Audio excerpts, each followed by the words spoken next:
Are you ready? Starting now? Well, now you just messed it up, you knob. It sounds like to me that our conversation is almost right on spot right now. So Yeah, it does. God, this is a good thing we test this shit out, right? Yeah. just to get used to Fucking it. A. Yeah, fucking A back at you. Yeah, Right. apparently this is fucking explicit now. The explicit button. Let me use my finger.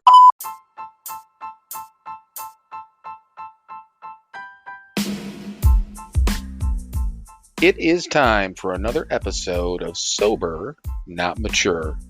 And that episode starts now.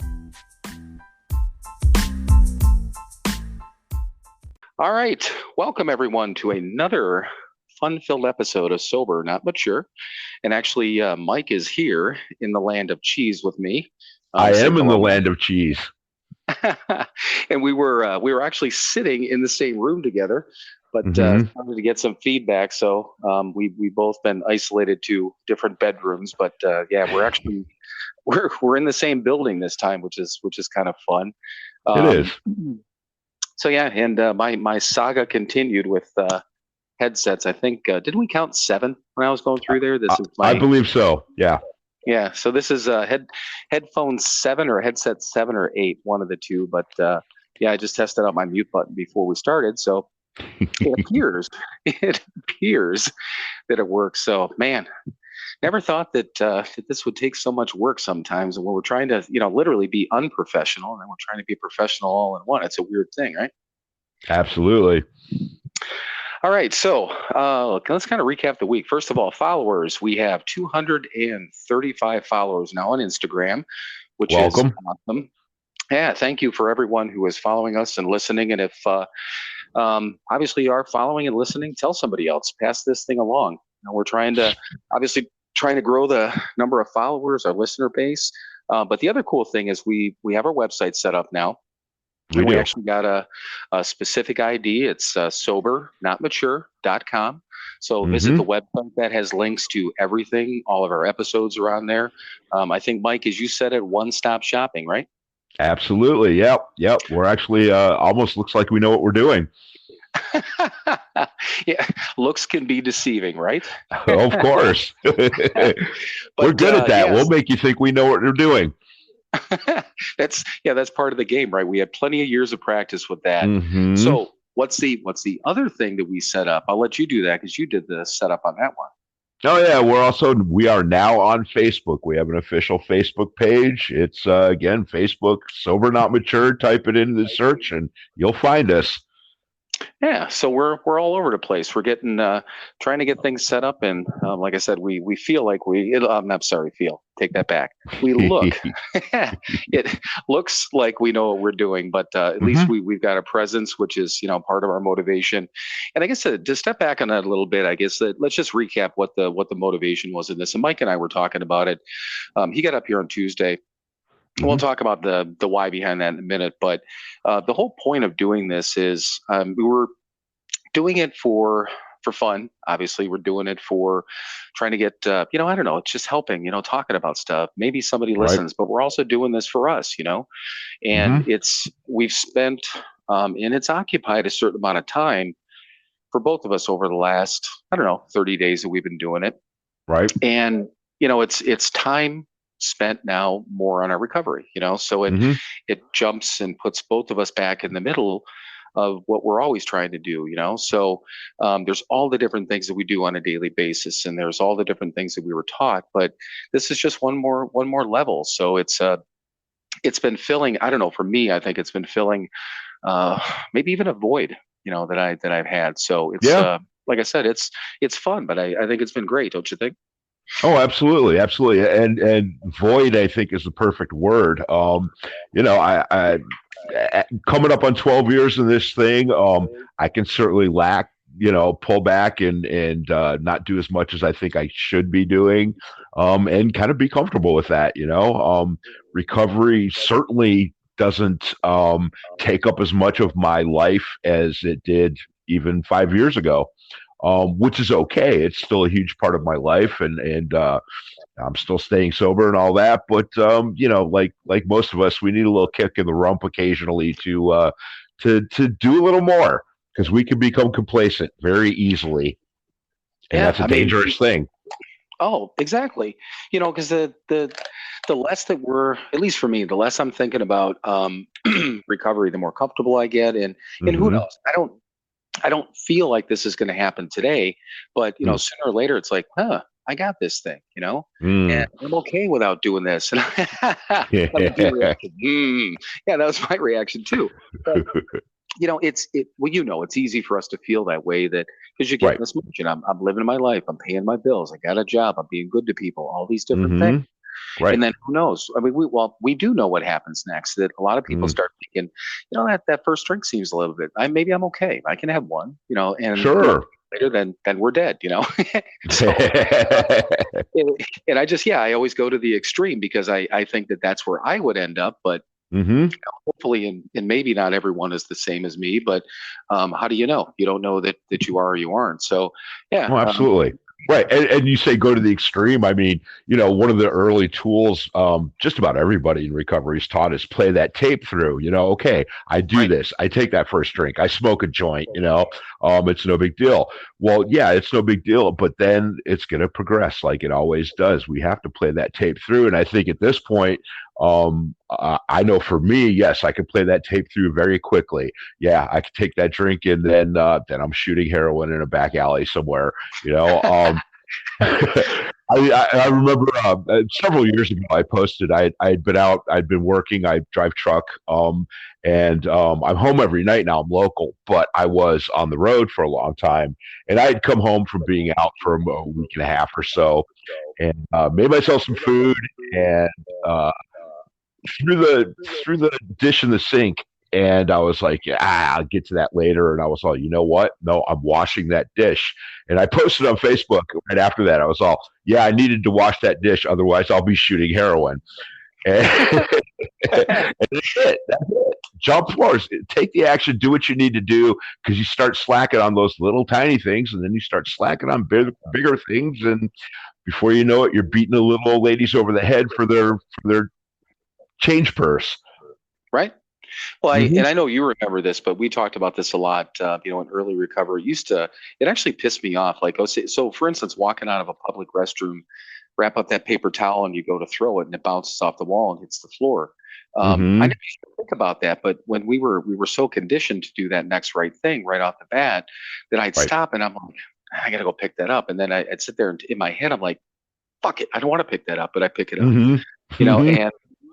And if you remember, there was one time we were going to a meeting, and we stopped at that Circle K on the way to Who Do You Know, I think. And there Right. was a couple of things that I bought, and it was at the time when I was using my debit card for everything, so I had the receipt.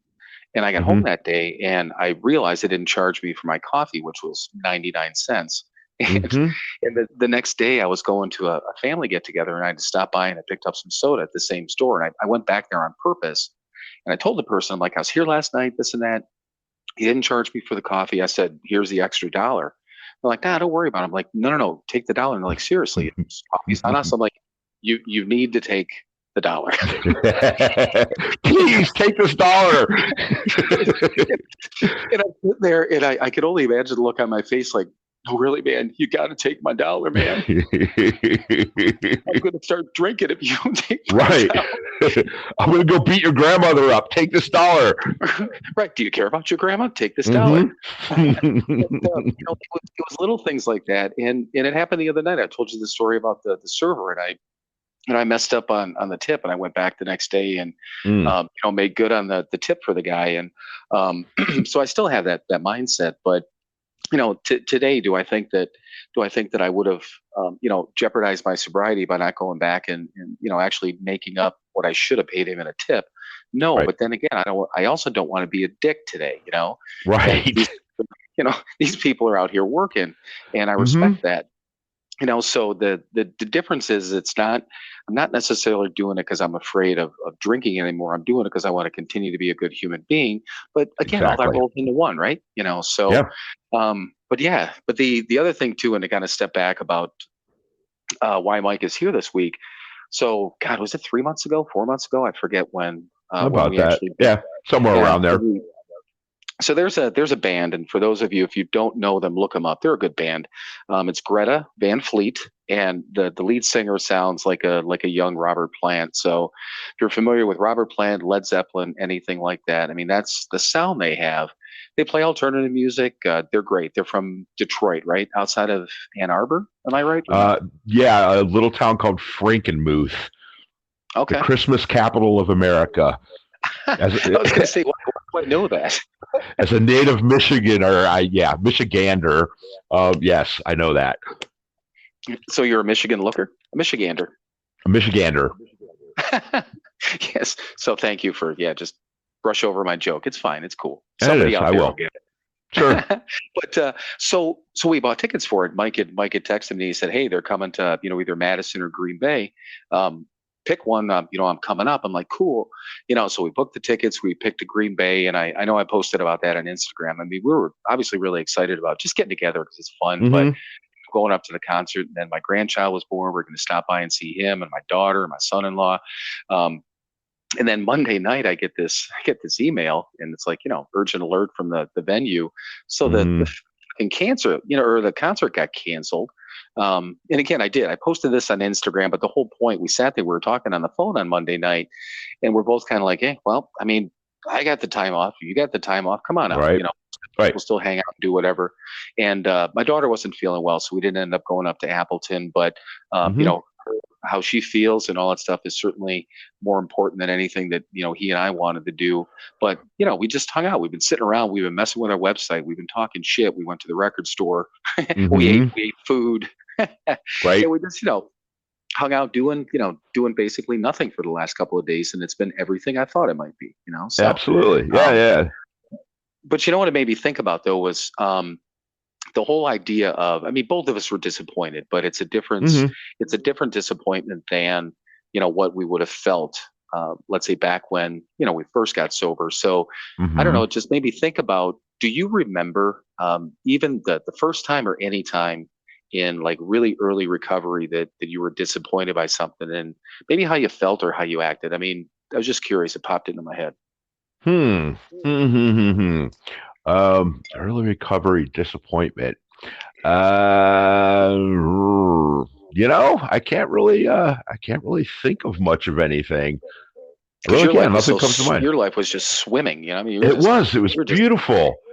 I was working in this garbage metal shop, and my car broke down, and you know what? I was doing the next right thing. It didn't matter. From very early on, this thing was working for me. If that sounds awful and cliched, but it's true. Right. I again, very early on, and this atheist had faith. I had faith that things were going to work out because they kept telling me it would. And we had all these great examples around us of these men who were like telling us, look, man, it's all going to be okay. Just be a good boy, do the next right thing, work this program, and it's going to be all right. It's probably not going to turn out the way you want it to. It's going to turn out better. And you know what? Nobody lied to us. Yeah. All these drunks and junkies did not lie to us. Well, and that's a cool thing. I say that all the time, especially when I talk to people anywhere in recovery, but especially people who are new, all these different things that, well, first of all, anything that comes out of my mouth recovery based is all stolen. I don't have any original thoughts when it comes to this. It's things that I was taught, learned, heard. And I say stolen because I did, where you're told that you should. You got to steal these ideas. You need to steal them and implement them in your life, Right. But when you just said about something turning out better, I just thought about it. I don't know if this was the first time I was disappointed, but I just thought of one. So we were 90 days sober, and I had just gone out and started looking for work. And I went out to Ohio. I think I obviously explained that. I was in Wisconsin. My son, who was only 9 years old at the time, was still in Wisconsin. He was coming out for the first time, and I hadn't seen him in 3 months. I talked to him on the phone and this and that. And he's a little kid. I mean, he doesn't. Well, here's the thing. He thought that I went out there because I was sick, which I was, Hmm. but he thought it was a physical thing, not that I was a raging alcoholic. Right. So this was going to be my opportunity to sit down and talk to him about what I'm going through, what I'm doing, and this huge moment. And it was. So Hmm. we were there for 90 days, and the Keating Center where we were, if people messed up, there were times in the past that we had heard Hmm. about, they would lock down the facility. You couldn't go anywhere. You couldn't go on visits on Sundays. You couldn't do anything. Right. Everyone got locked down. So Hmm. there was this yearly event, this yearly sober event, which a lot of the guys went and volunteered to work for just so they could get out. And a buddy of ours ended up meeting up with his, we'll call baby mama, right? Would probably be the Right. best. Yeah, best Okay. description. Yep. Yeah. Yep. Baby mama. And they basically went off. He didn't work and he was banging his baby mama, and they ended up getting caught. Hmm. And she was not supposed to be there. He was not supposed to be, obviously, banging his baby mama. Hmm. And our director, Marty, found out about it and had this big meeting and shut everyone down. And Right. once again, my son's coming into town, and I wanted to be able to talk to him and sit down with him and have this moment. And I was fucking pissed. I'm Hmm. like, seriously? So I was angry, but I was ridiculously upset because I'm like, this is important. And you want to talk about disappointment. I mean, that I think that qualifies. Oh, So, absolutely. Yeah, yeah. Well, you were trying to manage things. Imagine that. right, right. So I'm all pissed off, and I'm like, this whole thing's fucked up. Nothing's going to work out. I'm not going to be able to have the conversation. So fast forward a little bit. They get there. They come to us on that Sunday because we could have people in, but we couldn't go out. And my Hmm. sister brought her, so she's there with my niece and my son, and big hugs and all this different stuff. And so I took him, and there was a like a sitting area kind of back behind the Keating Center. So Hmm. I'm like, here, I said, come with me. And we went back there, and we sat down, and I had the conversation with him there. You know, told him what was going on, what the problem was, why I was there. That from a physical standpoint, I wasn't sick, but I had this whole drinking thing and alcoholic stuff. I don't know if I used the word at that point, but he understood, I think. Um, but all said and done, things working out better than they could have is that he was able to be at the place I was at, Hmm. see me in the environment that I was in, and I think, and I'm pretty goddamn sure that he walked away from there more comfortable because he could put a place now with the story and everything. He knew I was okay. Right. So, yeah, man, I was so pissed. But I think back now, that's what had to happen. That I mean, Right. not that our buddy had to bang his baby mama. Well, yeah, he probably did, but Okay, for him that had to happen. For that didn't have to happen for me. no. But that situation, the way it happened, needed to be that way because I think that set a stage for the relationship that my son and I have when it comes to my disease and my Hmm. alcoholism and all that sort of thing. And to this day, he's 21 years old now, and this was this Mm.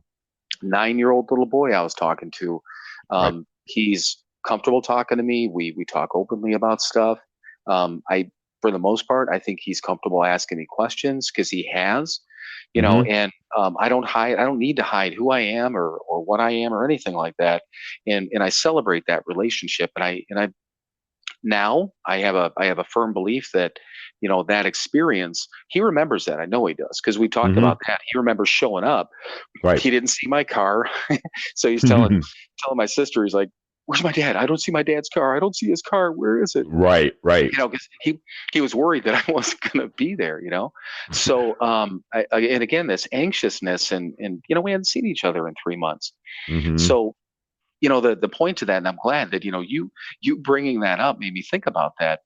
Because the reason I threw it on you first, because I couldn't think of one right off the bat either. So it was That's giving okay. me I still can't think of one, so I'm glad you thought of something. right. So Yeah. yay me, right? Hmm. but but yeah, I mean what a great example of, and I can tell you, and I'm sure I've got 1,000, if not 100 stories or 500 stories of times that I wanted things to work a certain way and they worked. They took a little bit more time, or Hmm. worked a little bit way, and turned out better than I could have. And again, surprisingly, right? That I could have manufactured or managed myself. So I don't know what causes all these things. Mike, you talked about that in your story. You don't know why all this stuff works. I don't either. Nope. But what I do know, I know it works, Yeah.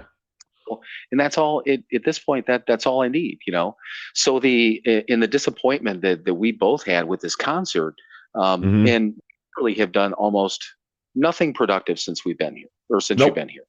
Nothing productive. But we've got to spend time with each other. We haven't seen each other since Thanksgiving. Right. We spent some time on the website, but that could have been done whatever. Kicked around and did whatever. But I mean, we bought some nice records, from the record store.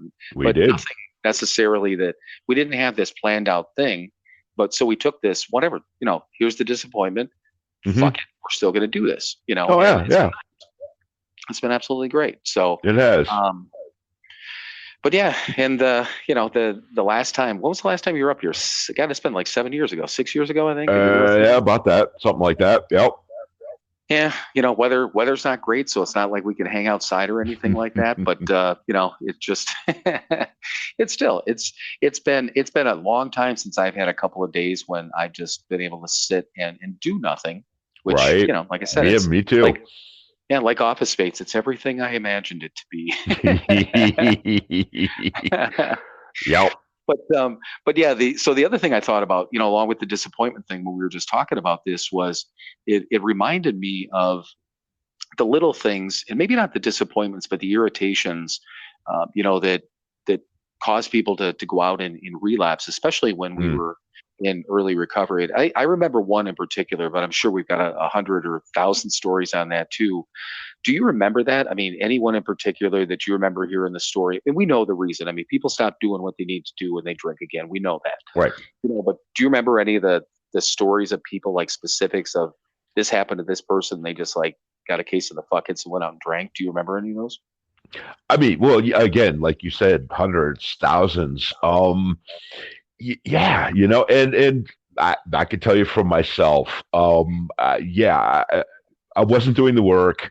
I wasn't all that interested in really being sober, and I would just I had no coping skills. I was a raw nerve, and I needed to medicate myself any way I could. It would get to be too much, and say, well, I have to go drink because that's what I do. And that's what happens to all of us. The book talks about, and it's actually my favorite line from the book of Alcoholics Anonymous. There is no cure for alcoholism. All we get is a daily reprieve contingent upon the maintenance of our spiritual condition. And the most important word, and I've heard people misquote that over and over a million times. They leave the word maintenance out. I get a daily reprieve contingent upon my spiritual condition. And I just look at them and I go, no, the most important word in there is maintenance. There are things I have to do every day. Otherwise, and if I don't do them, I'm going to drink and I'm going to use, period. Right. Because that's what I am. But if I do this maintenance and I don't even understand them half the time. Some of these things, almost a dozen years sober, they still don't make sense to me. Praying. I pray twice a day. Because it's an action they tell me to take. I do the maintenance. And if by doing the maintenance, I have no desire to drink. I have no desire to drug. I don't have to medicate myself today. I just don't. Because I do these little things that they told me to do, these little actions through the day, playing that tape through, I play that tape through. I don't want to go beat up your grandmother. I just don't today. Well, and the thing of it is, and Mike and I have sat in a countless number of meetings and groups or whatever where people do, and it's a huge pet peeve for both of us that line that you just read and that word maintenance. People say it all the time, all the freaking time, and when people start to recite that line, I sit there, okay, are they going to say it? Are they going to say it? Okay, because you're right. So here's the thing. And I liken it in my mind that just because you have a spiritual condition, it doesn't mean it's a good one. There's spiritual people out there that are fucking evil. that's just a fact. Right. So just because you have a spiritual condition, air quotes, does not mean Hmm. that you're maintaining it or maintaining it properly. So I think about it like the word attitude. Okay, everyone's got an attitude, but Hmm. if you walk up to somebody and you say, "Hey, dude, you've got an attitude," it's never good, right? But you could say Right. you have a good attitude or a positive attitude. It's what you're doing with that word. So what are you doing with that spiritual condition? You just have it, Hmm. or you're working it, you're maintaining it. But yeah, it's so true. And let me ask you a question, Mike. So you're obviously traveling. Hmm. Did your routine change just because you were here? Oh, no, no, no. Absolutely I not. knew I knew the answer. Right. I knew the answer. I'm sitting in his spare bedroom where I've been sleeping the past couple of nights, and I'm looking at my meditation books right now. They're sitting there. They're next to the bed, just like they are at home. I read them this morning. I read them yesterday morning. I will read them tomorrow morning, almost 99% guaranteed. I am going to read those books tomorrow morning, unless I don't wake up in the morning. Right. Yeah, my routine. It's what I do. It's part of my life now. Yeah, and I mean, I did the same thing too. I mean, I've got the only difference in what Mike and I do from our readings is I've got everything is on my phone, but I also use my Chromebook. I just get in the habit of reading one thing on there, but it's also on my phone. And I Hmm. did it specifically that way when I started traveling because I wanted just the one-stop shop for all my stuff. Sure. But it doesn't matter where. And there's been so many people, and I remember one, probably two in particular, but one in Mm. particular. There was a couple of people that I sponsored, and just so everyone knows, I've never had a successful sponsee to this Mm. day. Hmm. But if anyone has read, which a lot of people have, had or heard about Bill Wilson and all these different things, he wasn't keeping anyone sober, but his Right. wife said to him, "But you're sober today, but Right. you're sober." So, and that's a hard pill to swallow because you're trying to help these people, and it's the Hmm. same thing. You just want, if they only knew what I knew, if they only knew, but there was one individual that all that I asked him to do, I would do these little baby steps with him, literally baby steps, for the Right. first three, but also just the one thing.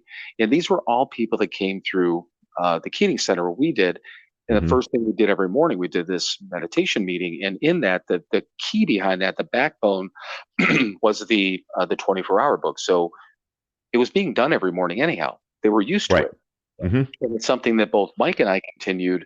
I've never from the first day, whatever day that was, day 7, when I stepped Hmm. into meditation, Right. I've never missed a day of reading that 24-hour. And I can say that never.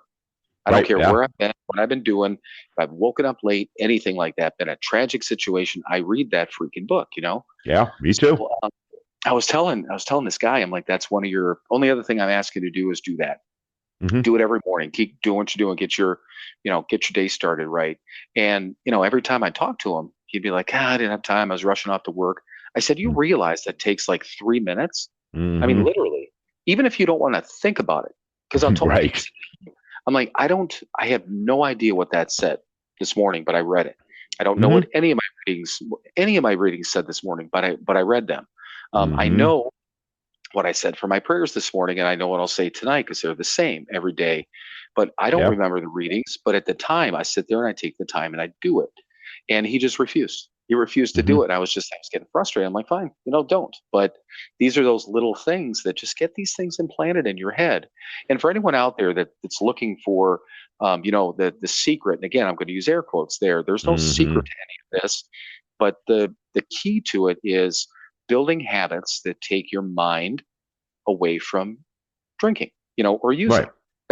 Really, all And that it and is. really, The beginning. and the best way I like to say it is take your mind and your thoughts away from yourself, because Right. again, the Okay. drinking is just a manifestation of that. Depression is looking inward at yourself. If you look outward and you try to care about other people, all that stuff goes away, kids. It really does. Yeah. Yeah, and it is. It's just changing those habits, and that's a far better way to put it because you're right. I mean, it's not the drinking and the using are but a symptom, right? So it's Hmm. it's getting ourselves out of our own head, Right. and And that's one thing too. Like even though things are on my phone, when I get up in the morning, I'll take a peek at my phone right away just to see if anything weird or out of the ordinary came in overnight, which thankfully Hmm. normally it doesn't. You Right. know, if it's might be a text from a family member, I might have to read it. Um, but other than that, I swipe away all those notifications. And when I use my phone for the first, whatever it is, 20 minutes or so that I sit down, that it takes me to do that, that's what it is. I do that. I don't look at anything else.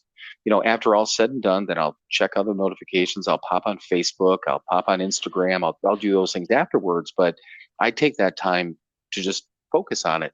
I've never, you've never really meditated, have you? I know I haven't, as far as like true meditation, what people say.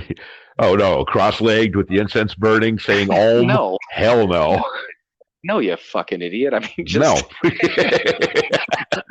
no. So, but we were always taught that praying is talking and meditation is listening. So, you know, Yeah. basically, you know, it's to sit there and take in, you know, whatever the, you know, your higher power, whatever this thing is, to take it in. Hmm. But the way that I've always looked at it is that I figure if I'm reading this stuff and I'm focusing on it, sometimes I'll reread something because I'm like, my mind was somewhere else for a minute. And I Hmm. don't want to rob myself of that. So I just kind of, I combine them all, but I've never just sat there. I probably could. I can't say that I can't, but Mm. I'm not one to just sit there in silence and like, yeah, Mm-mm. say oh and, you know, take in the universe. I'm not that guy. Nope. Um, so also people used to say that, you know, that if you don't get on your knees and pray, that Mm. it's not going to work. And I'm like, I never did that. And I don't know because of maybe it's because I'm not a religious guy. I'm not a Right. church guy. I know Hmm. people that had no religious background whatsoever and they swear by it. And they're like, you need to get on, and people call them their prayer bones. That's fine. Right. It's not my deal. When Hmm. I do my prayers in the morning, I'm sitting on my couch or a chair wherever I'm at. Um, Hmm. if I'm if I'm off someplace and I'm with somebody, especially like when we're around a bunch of family and things like that, I do my prayers when I'm putting my contacts into the bathroom, you know, Right. and it's just because it's my time. When I go to bed at night, I'm laying on my bed and I do it because that's what I did when I was down in that dorm with, you know, 20 other guys laying around me, you know. I Right. sit Yeah. there Me and I too. just did it. Yeah, I just did it in private. And that's the one Hmm. thing too that, you know, I've mentioned this I think before, not on here, but that prayer time. I'm not embarrassed of the fact that I pray. I'll tell people I Mm-mm. pray, but Hmm. it's my time. I know people. We know couples that we know really well that pray together, and I think Hmm. that's one of the most intimate things in the world that they can do, and I love them for it. But I don't know. I mean, I can't say I wouldn't, but right now Hmm. that's mine. That's all my time, just Right. mine, you know. And I think I, you know, there's certain things that I need. I just need that, and I get up early, and I find the time to do that because I think that I need, and I want that time for myself, you know. Hmm. Yeah. Absolutely. But yeah, the one thing, and it just I almost forgot when I was talking about the whole, you know, people kind of getting outside of themselves and just you know, running out and drinking. And there was a friend of ours, and I'm not going to use his name right now because it's unimportant. You might even remember the story, but I just remember that he was relatively early in recovery. He came in the first time, I think, shortly after us, but he was running around doing something, and his car broke down. His Hmm. car wouldn't start, this and that, or maybe he got no, I'm sorry, he had a flat tire, I think it was, Hmm. but flat tire, couldn't get the tire off, lug nuts frozen, whatever the deal was. And he happened to be, it happened where he was right next to like a liquor store or whatever. So this this flat tire um, literally gave him a case of the fuckets. He went into the liquor store, bought some booze, called a cab, and went straight to a hotel and was on a bender for however long. Hmm. And again, we know that had that had nothing to do with the tire. You know, it Right. had to do. You know, he wasn't doing what he needed to every day to prevent against that. Every one of us gets upset and gets pissed off and stuff like that. But Oh yeah. for those were the stories that used to freak me out. You know, when I heard those, I'm like, oh shit, what Yeah. if I What if I? flat Yeah. What if I get a flat tire? I'm gonna get drunk. right? And it was a Tuesday. What if I get a flat tire on a Tuesday? Mm. You know, and again, we joke about that. We're not laughing at him in the situation. First of all, Mm-mm. he's sober now, and he's been well, technically he's sober, but it's a long story with him. But he stayed sober after that. He lived himself a good life. But but yeah, just a situation where it's those little things like that. And I've heard about that. I've heard of meetings and I've read about things like that where, people always talk about it's not the big things that get you, it's those little things that sneak up Oh on yeah. you. And that's the thing, you figure, shit, man, he was changing a tire and he's like, this is just too much. I'm going to get drunk. Mm-hmm. Mm-hmm. So remember I don't remember if I posted about this. I think I posted about this on Instagram, but regardless, do you remember that meeting that we were in? Probably 30 to 60 days where the guy talked about bad days. Do you remember that story? We've talked about it, but Oh yeah. Yeah. Oh, go ahead. Yeah, and it's well, the bottom line is because I still use the line for newer guys. It's we don't have bad days anymore. We have bad moments, but we get past those moments. I haven't had a bad day, and even and seriously, when I look back at it, I've never had a bad day. Right. I mean, I've had bad weeks and bad months and bad years, but no, I didn't. I don't have bad days. No one does. We have bad moments. And if we can get through those moments, then our lives are okay. Yeah. Right. Yeah. Yeah. And that was just such a powerful thing. Cause I remember, and it's a group full of guys they weren't more than 60 days, certainly not more than 90 days sober. Mm-hmm. So, I mean, everyone like super young, and we might've been, we were just super young in the whole recovery part of it. Sure. And I just remember that guy saying that, he didn't have bad days anymore. He paused on purpose. Mm-hmm. And I just remember I was looking around, everyone's going to look around like, yeah, sure. Whatever, dude. Sure you don't. And then he said bad moments. And he said that he's had these days that are occupied with a whole ton of bad moments, but the entire day Mm-hmm. wasn't bad. And Right. you know what? Specifically that, and I've told other people that have gone through like weird events and tragic events outside of recovery, I've told that story too, because I Mm-hmm. think it matters. It's a life lesson. If you really think about it, I can't think of, like you said, a day that I've had that's all been bad. Never. There's moments, sometimes a whole freaking ton of them. Mm-hmm. Right. But in between those bad moments, there's good moments. There just Right. always are. It's the way life works. Right. It's what you want to focus on. I can very easily focus on the bad stuff because that's what I did for 40 some years of my life. Today, I choose to try to focus on those other moments. Yes, the bad things happen and they're always going to happen, but it's where I want to have my perspective. Do I want to have it on the bad parts or the good parts or there's not so bad parts or the just sort of medium parts, And that's what this program has taught me to do is focus on not on the bad stuff, but on the good stuff because it's always there. Just like the bad stuff's always there. Right. Yeah. The bad stuff will not go away. You're going to have that. Nope. One way or the other. So you might as well figure out how to deal with it. And that gets back to gratitude also. Cause you and I, and this was again, I remember where we were living, it's after we moved in together. And I think when you had to have still been driving over the road because you had been gone. Right. I think you had been gone. First of all, and Mike will remember this, especially when he was doing that over the road stuff. Mm-hmm. He'd be gone at a minimum for a week, sometimes a week and a half, sometimes a couple of weeks. Yeah, sometimes 3 weeks. Yeah. So it's not like I went to work, so I was around people. I went to meetings, so I was around people. But I mean, Mike and I at that point had such a connection and we talked about so many things that, I truly did. I missed the conversation. So, yeah.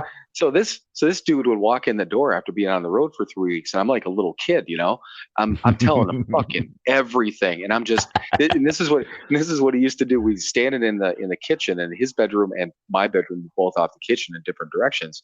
So I'd be talking to him, sometimes closer to the living room, and I'd notice that he'd do it slightly, but slightly start to back up, and then by the end of the conversation, he's like standing in his bedroom, and that was his whole thing about, like just, man, dude, you're talking too much. But the cool part is that he was nice enough where he didn't, just shut the door in my face.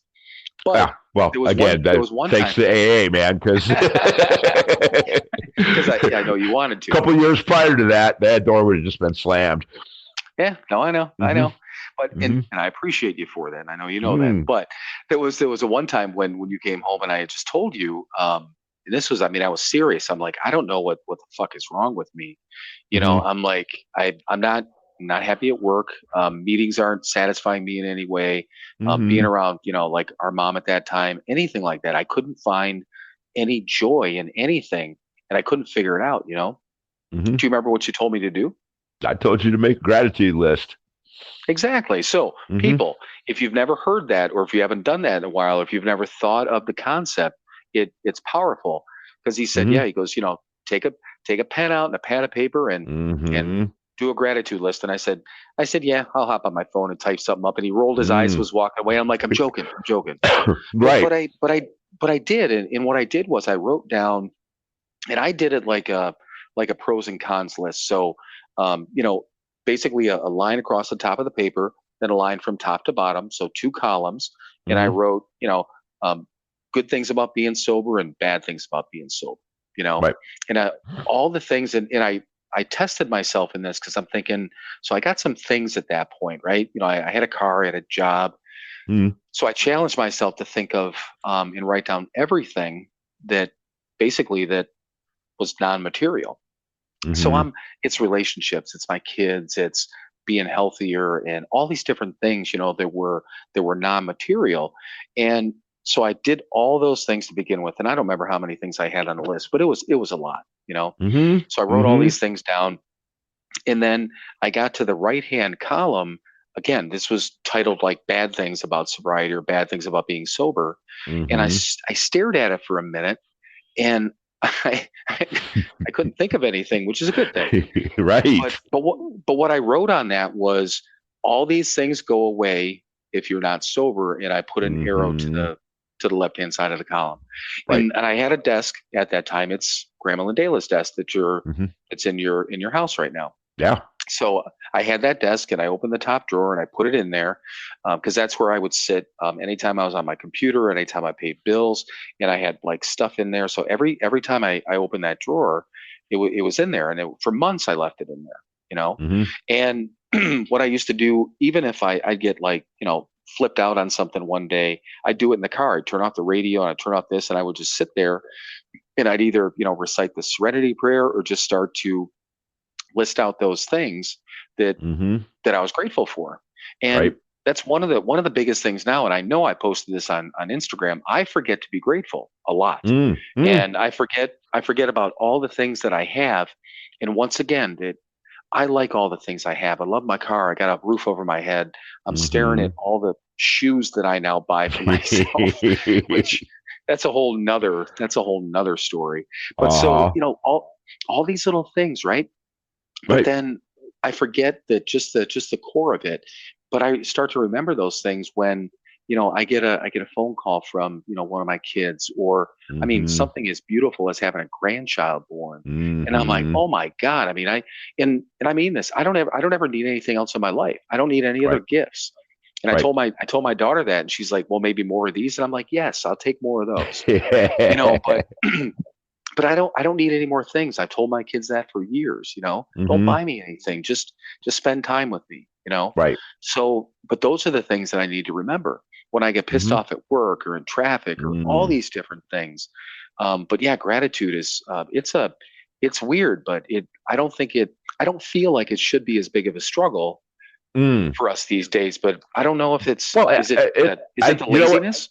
It's I believe it's the nature of being an alcoholic. Because if we're not grateful, we have an excuse to drink. Oh, my life is miserable. Everything's bad. I need to make myself feel good. You know, Right. right? But so that's our nature. That is who we are. Um, so we have to force ourselves to be grateful because it's Right. not natural for us. But by being unnatural to us, it makes our lives better.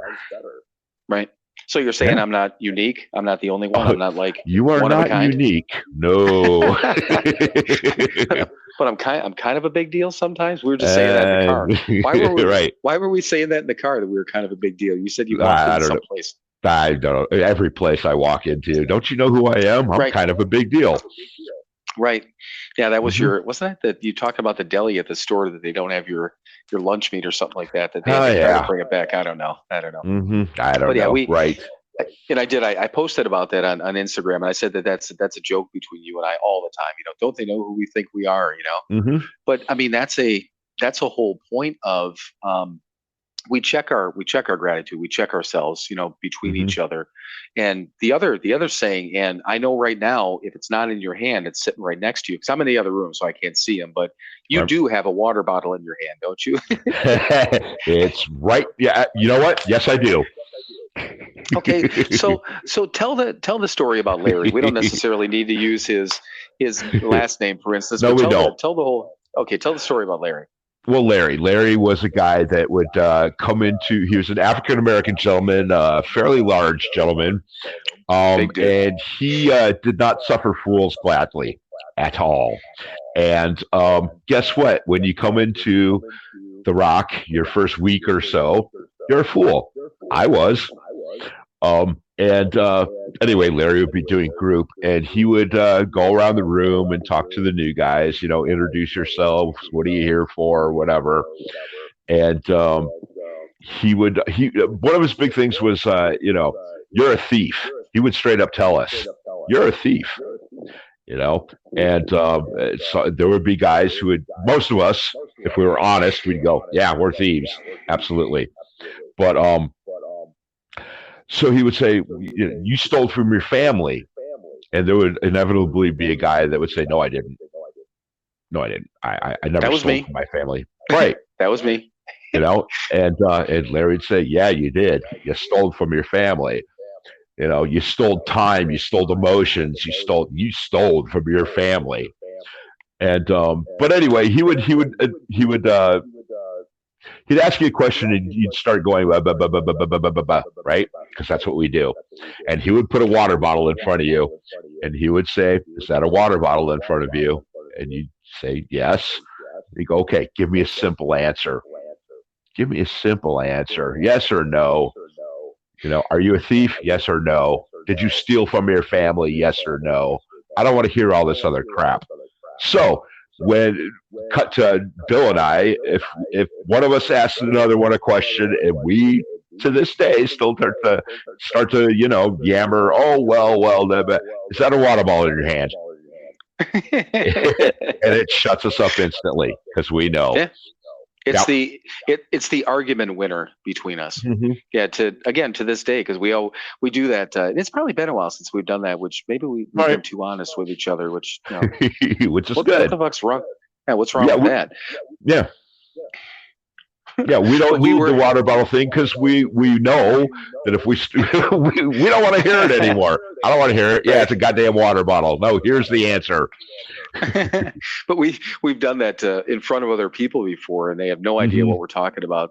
So it's a conversation. We're going back and forth, and finally, one of us, is that a water bottle in your hand? Like, no, but is that a water bottle in your hand? Neither one of us have a water bottle anywhere in sight. Right. And the other one's like, yes, fuck you, walks away. Because it's the argument winner. It's the hands up going, ding, ding, bell rung. Right. I just won. Yep. But yeah, so this Larry was great. This guy came up from I don't know where it was from, Louisiana or whatever. He was he was a maintenance guy with and it was American Airlines, and I remember that because Oklahoma. Oh, was it Oklahoma? Okay. Yeah. So so the guy comes in, he was at the Keating Center. He was, at the time, he was probably in his 50s. He was a little older than us. Mm-hmm. And it wasn't his first rodeo. Right. So, but the other thing too, the only thing you missed about Larry's group is the fact that he would have, when you walked into that room, the front row for Larry's group was always empty. A room for probably 8 people. If I'm thinking about it right, maybe 6. And then that's where all the new guys sat, right up front row seat for Larry.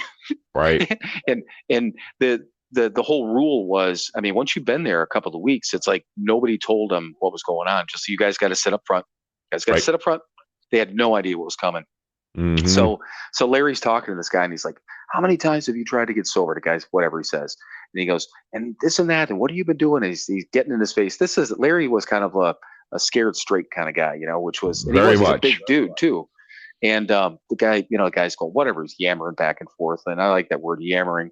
Mm-hmm. And then finally Larry says, he says, you know what? He goes, there's AA on the wing of your fucking planes and you can't stay sober. And we're all we used to, even when we didn't have to be in group, we'd step in when we could just to sit in the back and fucking giggle because it was that funny. But and he did. I mean, he had me fucking pissed off. He got me with the time and the stealing time and from my son and all that stuff. And man, it just made me mad. But I tell you what, that dude, he's been sober longer than us and still sober, and he's a good dude. He's just a really, really good dude. So these are the people that we had the pleasure of being berated by. And I say that in the most loving way, because these guys, here it is. I never had, Cleveland's a tough area to get sober. And I mean, tough there. It's a tough love type of thing. It's a hardcore AA. It's an old school recovery. It's all those sort of things. I don't remember anyone really saying to me, putting their finger in my chest and doing the sit down and shut up thing. But that's what they were telling us. And that's how they taught us. In all these different things, they cared for us.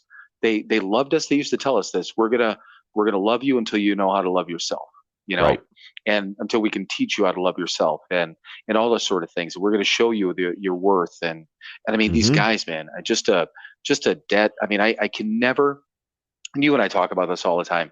We can't pay back anything and to any extent what we've been given to these guys. All we can do is try to continue to give back. And that kind of takes us, a little bit full circle to what we started talking about. I don't know if anything that we say in any of these podcasts helps anyone, but if there's even one word, that somebody's like, or one concept that somebody picks up, then it's worth it, Absolutely. Even if only 3 people listen forever and one person picks up one item every single week, job done, mission accomplished, because that's all we can ask. That's all that any of us can ever ask. But yeah, man, you want to talk about gratitude and talking about this stuff. And seriously, that's the other thing. And I'll keep saying this, and I know Mike will too. This is helping us. Helping us probably more than we can ever explain, just to do this. And the fact that he's here and we're hanging out, is even more fun. But just being able to do this, and again, this is now a commitment for us. Every single week we're going to do this. Come hell or high water, right? It's just like whether we've got, you and I were just talking about this yesterday. Your home group that you go to every single week, you may not necessarily pull something out of the lead, but you're there because your job is to be of service, right? Right. Absolutely. So, and that's the thing. That's what this thing's all about.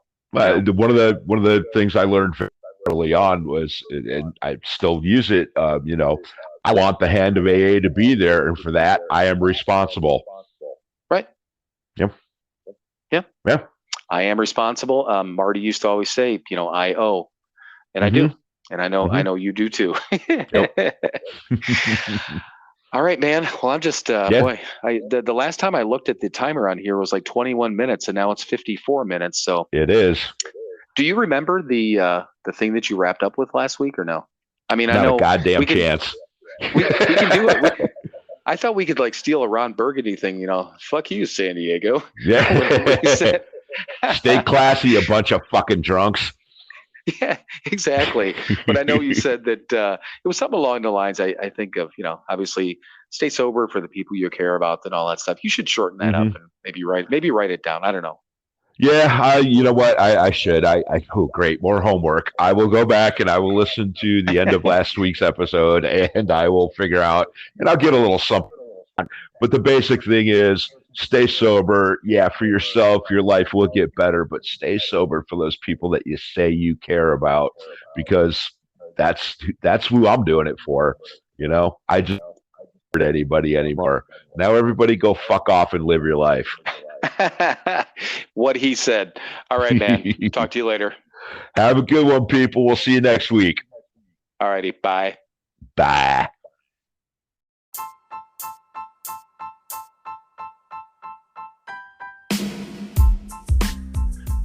As always, thank you for joining us for another episode of Sober, Not Mature. Make sure to visit us on Instagram and Facebook, and also visit our website, which is SoberNotMature.com. Leave us a message for any upcoming episodes, or ask us any questions or concerns that you may have. Thank you again for listening.